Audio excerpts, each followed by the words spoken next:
Y tal cual, como les decía en el bloque anterior, lo vamos a recibir ahora con muchísimo gusto y sin más pérdida de tiempo, a quien, como les adelanté, es diputado nacional por la provincia de Salta, pertenece al bloque de La Libertad Avanza, el bloque oficialista, y es por supuesto alguien que ustedes conocen, porque es nuestro amigo, recurrimos permanentemente a él como hombre de consulta en temas económicos, nuestro querido amigo, el doctor en economía y hoy diputado nacional Julio Moreno. Querido Julio, ¿cómo te va? ¿Cómo estás? Hola Daniel, muy bien de escucharte, todo bien por acá, por suerte. Bueno, nos alegramos. Bueno, me imagino que es como se decía antes, no están velando las armas porque mañana a las 10 de la mañana comenzará el combate, por decirlo así, legislativo en el Congreso para ver qué fin tiene este tema de la ley ómnibus. Y me imagino con la ansiedad y con los trámites de último momento. Contanos, ¿cómo está ese tema, Julio? Sí, Daniel, sí, mira, todos estamos preparados, calculamos que el debate nos va a llevar largas horas, aparentemente por lo que estábamos hablando con otros bloques, se va a aprobar la ley general. Perdón, días, Julio, días, no. Sí. ¿Cómo? Días, no horas, porque de acuerdo a lo que recién decía el ministro del Interior, Guillermo Franco, estiman que en el mejor de los casos se puede llegar a sesionar más de 40 horas. Sí, vamos a ver, nosotros pensamos sí de 30 a 40 horas, ahora obviamente vamos a ver el nivel del debate, cuáles son las coincidencias, cuáles son las disidencias que vamos a tener. No te olvides, Daniel, que el Poder Ejecutivo muchísimos temas ya va sacando, 139 artículos, 17 modificó, y bueno, la predisposición de que los artículos que en definitiva no toquen la estructura del proyecto Javier Milei, creo que sí se puede llegar a tener una cierta flexibilidad, pero la estructura, el paquete central se está respetando y se está manejando como Javier Milei lo plantea, así que hay una predisposición no solamente por parte de nosotros, sino de muchísimos bloques amigables que sí nos van a apoyar y bueno, habrá algún tipo de disidencia, de coincidencia, pero todo eso se va a arreglar en el recinto, así que realmente, Daniel, 30, 40, más de 40, obviamente lo vamos a ir viendo a medida que vamos desarrollando el debate, pero sí te digo que va a ser, la primera fue la prueba de fuego de este gobierno, y esto es fundamental que hay que aclararlo, Daniel. Ya vamos perdiendo un mes y medio en esta crisis tremenda que tenemos en el país, justamente por intereses que quizás no se dieron cuenta de determinados sectores que perdieron, determinados sectores que tienen que decir sí, queremos que un cambio, no se dieron cuenta que la sociedad pidió ese cambio, y obviamente están poniendo muchísimos palos en la rueda. Pero sí te digo, la flexibilidad que hay para adaptarlos, la ley, a los requerimientos. No te olvides que hemos escuchado casi 200 sectores que han opinado y obviamente se han modificado, se han mejorado, se han sacado determinados artículos, así que la predisposición por parte del Poder Ejecutivo y por supuesto de nosotros como La Libertad Avanza, que somos oficialistas, estamos dispuestos, pero no vamos a permitir que la estructura de la ley no se modifique. Así que esto es un poco el esquema que nosotros estamos trabajando para mañana y por supuesto los días sucesivos. Exacto, es lo que se llama el núcleo duro, ¿no? O el espíritu, como se decía en algún momento, ¿te acordás, Julio? El espíritu de la ley se decía, y eso es lo que, bueno, Milei por un lado y ustedes también, como los legisladores de La Libertad Avanza, han dicho el espíritu de la ley y eso no lo vamos a negociar. Así que sos optimista respecto de que se pueda conseguir los votos necesarios después de 30 o 40 horas de sesión para que esto pueda convertirse o tener media sanción. Sí, Daniel, soy muy optimista. Creo que este es el primer logro que va a tener Javier Milei. le aprobemos esta ley. Y bueno, fundamentalmente, te diría, volvemos a perder muchísimo tiempo porque ya tenemos que empezar a instrumentar, estamos en una crisis muy seria, no solamente, te diría, en este momento quizás económica, hasta social, y bueno, espero que no pase una crisis política porque el sector político lo tiene muy claro de que no podemos llegar a esos extremos, sí desde el punto de vista económico y sí desde el punto de vista social, así que para empezar a hacer los cambios se necesitan instrumentar medidas, y estas son las primeras medidas que vamos a empezar a aprobar nosotros desde el Congreso. Ese es un poco el esquema y ese es el planteo, Daniel. Exacto. Ahora, la pregunta del millón, y te lo hago a vos porque sos doctor en economía, sos economista, y hemos charlado acá en el programa hace muchos años, tenemos para mí una gran satisfacción, un orgullo que siempre nos hayas ayudado en los temas económicos en el programa, y lo hemos hablado muchas veces este tema, y ahora te toca estar en este escenario como legislador nacional, pero la gran preocupación que se plantea en el interior del país, pero hablemos de lo que es Salta, ayer lo hablaba con el ministro de Infraestructura de la provincia, el ingeniero Camacho, y es esta idea del gobierno nacional de Javier Milei de recortar los recursos que no son coparticipables, pero que forman parte esencial para que se puedan mantener no solo el tema de la obra pública, sino atender otras cuestiones, como hablaba el gobernador Sáenz, por ejemplo, la medicación para tratar el tema de oncología, los comedores escolares. ¿Cómo es tu mirada con respecto a ese tema, vos que lo defendiste siempre desde acá, desde la provincia, Julio? Mira, nosotros somos conscientes que vamos a votar leyes leyes que favorezcan a la provincia, eso no tenemos ninguna duda. Lo que sí, esto es también que las provincias tienen que tener claro que tienen que empezar a hablar de eficiencia, de eficacia, tienen que empezar a competir con otras provincias con respecto a las inversiones que se van a traer. Así que te diría que en definitiva no es para darle tanta importancia, obviamente, si no tenemos leyes, si no hay leyes, tampoco se pueden hacer determinadas actitudes, así que no soy tan pesimista con respecto a eso. Quizás en campaña podríamos aceptar los que puedan llegar a decir eso, pero por de pronto esto se va a mejorar. Javier Milei dijo perfectamente que la gente no se va a tocar, se va a tocar obviamente la clase política y otros sectores especulativos dentro de la sociedad, pero a la gente no se la va a tocar, así que yo tengo confianza que esto va a mejorar, pero sí, también tenemos que tener presente que sin leyes no se puede hacer absolutamente nada. No te olvides que las políticas que hay que cambiar, porque seguiremos teniendo las mismas consecuencias que tenemos hasta ahora, ¿no es cierto? Si vemos la foto, hay que cambiar la pobreza, hay que combatir la inflación, la educación, la seguridad. Teniendo más de lo mismo, hay que cambiar, porque si no, hacer más de lo mismo, vamos a llegar a tener las mismas consecuencias y por supuesto se van a postergar.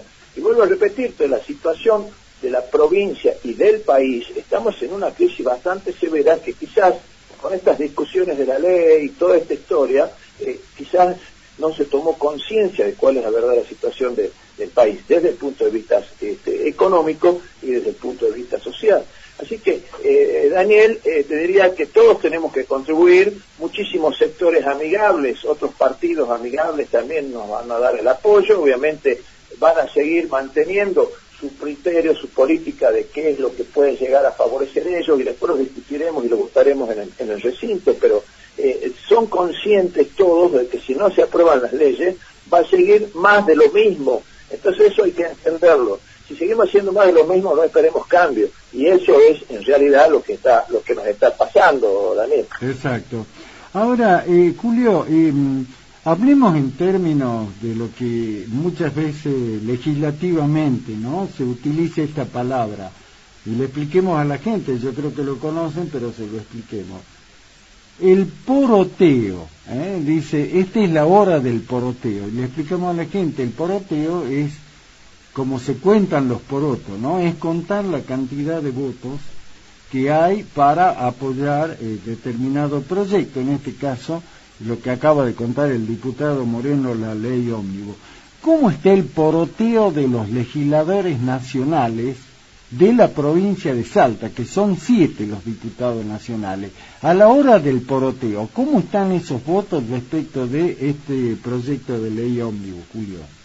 Bueno, te podría decir que con gran satisfacción, de los 7 diputados que somos, 6 vamos a aprobarlo y uno quedaría sin aprobarlo, pero obviamente de 6 a 1 yo creo que hay una muy buena predisposición porque este país y provincia salga adelante, así que te diría que sí es el poroteo, como vos le decís, vamos a tener un muy buen resultado en la provincia, Daniel. O sea, de los 7 diputados que tiene la provincia de Salta, 6 van a acompañar lo que es el proyecto, ¿no? De lo que es, como decíamos, el espíritu de la ley ómnibus, y uno solo va a oponerse. Me imagino quién es, y le digamos a la gente, creo yo, confirmame vos si es así o no, que es el diputado nacional Emiliano Estrada de Unión por la Patria. ¿Estoy en lo cierto, Julio?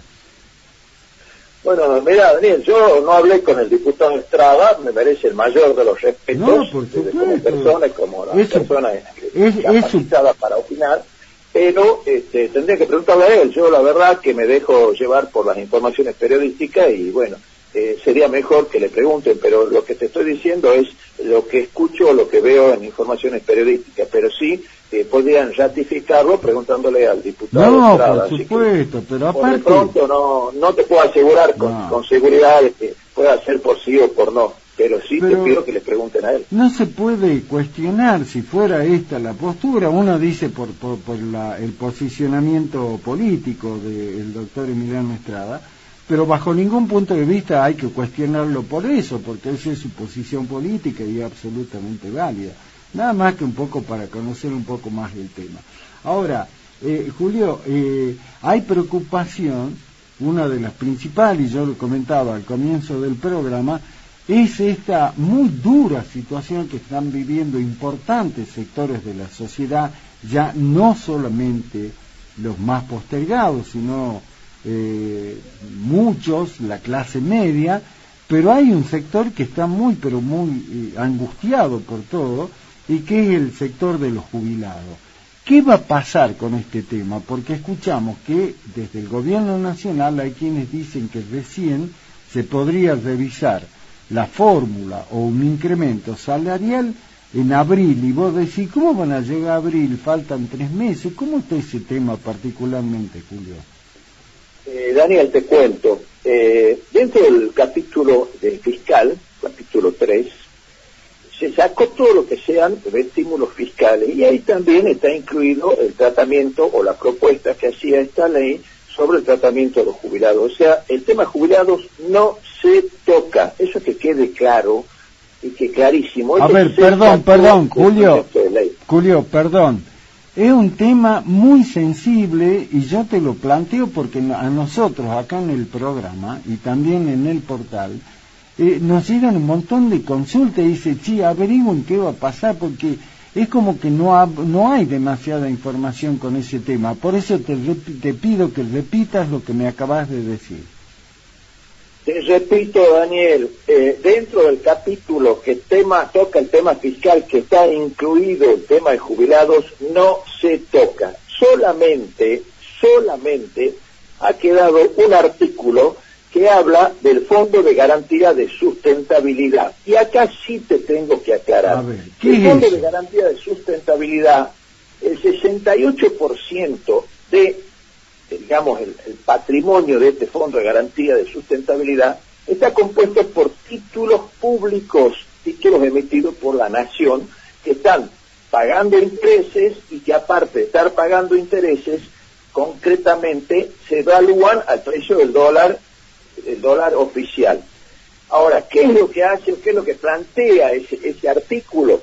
Simplemente de que ese Fondo de Garantía, y te aclaro que este es el Fondo de Garantía de Sustentabilidad, fue creado en el año 2007, nunca se utilizó, te lo repito para que se queden tranquilos, va a pasar a formar parte del Ministerio de Economía y por supuesto eso va a disminuir la deuda en pesos que tiene el país y por supuesto va a disminuir los gastos que está teniendo. El fondo de garantía nunca ayudó a pagar a los jubilados. Se dan préstamos, se dan otro tipo de prestaciones, pero los pagos de jubilaciones están compuestos por el aporte que hacen la parte patronal, el aporte que hacen los trabajadores y por otro lado la parte de impuestos que le corresponden a determinados impuestos que coparticipan con el ANSES. Así que esto no solamente es el Fondo de Garantía Sustentable de el ANSES, sino todos los títulos que estén en poder de las sociedades del Estado, la administración pública, etcétera, esos van a pasar al Tesoro porque no tiene sentido que los tengan guardados cuando en definitiva no les sirva de nada. Eso hay que aclararlo bien. No se tocan, tampoco se tocan las acciones que tienen el Fondo de Garantía de empresas que en su momento han quedado. O sea, todas las acciones que poseen el Fondo de Garantía de empresas privadas no se toca, eso queda a cargo del ANSES. Esto te lo repito porque muchas personas, especialmente algunos que malinterpretan y les generan algún tipo de temor a los jubilados, eso no se toca, no se tocan las acciones, sí se toca la tenencia de títulos. Y después, por supuesto, está el compromiso del presidente de generar condiciones para que los aumentos de jubilaciones. Ahora, esto es mi opinión y también me hago cargo, en la medida en que no se apruebe la ley, no se puede programar o presupuestar cuánto dinero se puede tener disponible para los aumentos que van a ir siendo sucesivamente, no solamente en las jubilaciones, sino todos los empleados públicos. Así que el planteo es decir, lograr déficit fiscal, ¿qué significa? Que no se va a gastar más de lo que se recauda, claro. Pero teniendo la proyección, perdón Daniel, pero teniendo la proyección de lo que se va a recaudar en base a las leyes que se puedan llegar a aprobar, se pueden planificar los aumentos que se van a ir destinando. Así que ojo con el tema y ojo con la prensa que malinterprete este tema. Las jubilaciones no se tocan, esto es clarísimo. Este fondo de garantía de sustentabilidad, que son los bonos títulos, no nos olvidemos que el gobierno anterior, el fondo de garantía estaba compuesto por títulos en dólares, pero como era tanta la necesidad de canjear dólares para evitar, en ese momento se hablaba de una hiper, se canjeó por títulos de la deuda nacional. Entonces esa deuda está generando intereses que la está pagando y no le sirvió porque nunca lo usaron a esos fondos. Así que no sé si quedó claro, Daniel, el concepto que te acabo de dar. Por eso te quería que le pongas énfasis a este tema, porque hay mucha desinformación, digo yo, hay mucha gente que no conoce bien el tema, y por eso queríamos que seas vos tan clarito como es tu estilo, explicar de qué se trata. Lo último que te pido en esta charla, que seguiremos después, si quedás vivo, después de la maratónica sesión, va a quedar durmiendo una semana el diputado Moreno. Julio, con la paciencia y de la forma tan clarita que tenés, lo que yo planteaba en el comienzo del programa, le vamos a preguntar al diputado Julio Moreno, en síntesis, Julio, ¿qué beneficio le va a traer este paquete de leyes, lo que se llama la ley ómnibus, lo que se va a comenzar a discutir a grandes rasgos, al ciudadano de a pie, al ciudadano común, como se dice por ahí? ¿Qué beneficio concreto le va a traer este paquete de medidas? Mira, Daniel, los beneficios que van a traer es empezar a cambiar el país. El país ya no da más con las políticas viejas que tuvimos. Algunos sectores quieren que sigamos más de lo mismo, no vamos a cambiar. Entonces los beneficios los vamos a ir viendo de a poco. Va a haber una posibilidad de poder invertir, de poder empezar a hacer actividades, vamos a tener la seguridad jurídica, vamos a tener las reglas de juego claras, vamos a tener la confianza en la economía. Bueno, esta es la primera etapa de Javier Milei. Vamos a poder empezar a crecer. Y fíjate vos, Daniel, que quiero hacerte una observación. Dentro del capítulo fiscal también se han eliminado los regímenes de moratoria y también el régimen de blanqueo de capitales. esto no es el primer país o el primer gobierno que hace este régimen de moratoria y de blanqueo de capitales.